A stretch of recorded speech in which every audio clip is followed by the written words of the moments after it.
Tahun 2020 segera menutup lembaran akhir. Bagaimana perjalanan penegakan hukum di negeri ini sepanjang 2020?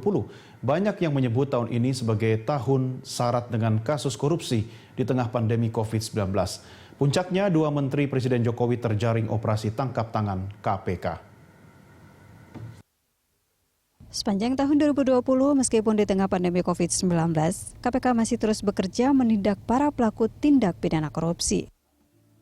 Cukup banyak nama pejabat yang terlibat, namun yang menghebohkan publik adalah dua menteri yang diamankan melalui operasi tangkap tangan KPK.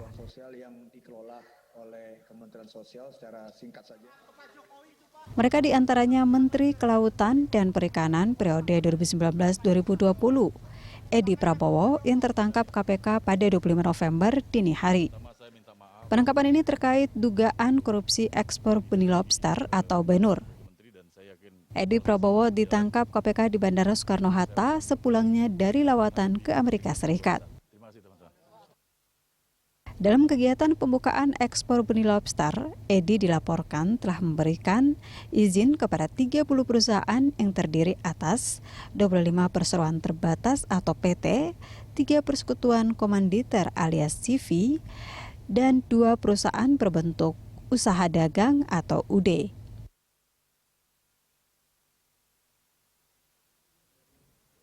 Selanjutnya, Wali Kota Cimahi Ajay Muhammad Priyatna. KPK menetapkan Ajay sebagai tersangka penerima suap terkait dengan perizinan pengembangan Rumah Sakit Kasih Bunda Cimahi. Ajay ditangkap KPK dalam operasi senyap pada Jumat 27 November itu diyakini menerima uang suap dari Komisaris RSU Kasih Bunda Hutama Jonathan yang juga ditetapkan sebagai tersangka oleh KPK. Ketua KPK Firly Bahuri mengatakan KPK menyimpulkan adanya dugaan tindak pidana korupsi berupa penerimaan hadiah atau janji oleh Wali Kota Cimahi terkait perizinan di Kota Cimahi tahun anggaran 2018-2020. Dalam kasus ini, Ajay diduga telah menerima uang senilai 1,661 miliar rupiah dari kesepakatan awal berjumlah 3,2 miliar. Dan yang baru saja terungkap yakni Menteri Sosial periode 2019-2020 yang ditangkap KPK terkait dana bantuan sosial atau Bansos COVID-19. KPK menetapkan Juliari Batubara sebagai tersangka kasus suap terkait pengadaan bantuan sosial COVID-19 untuk daerah Jabodetabek. Juliari menyerahkan diri ke KPK pada Minggu 6 Desember dini hari.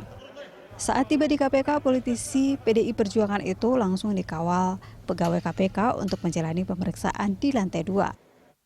Juliari diduga menerima suap senilai 8,2 miliar rupiah. Dalam OTT yang digelar, KPK mengamankan uang dengan jumlah sekitar 14,5 miliar dalam berbagai pecahan mata uang.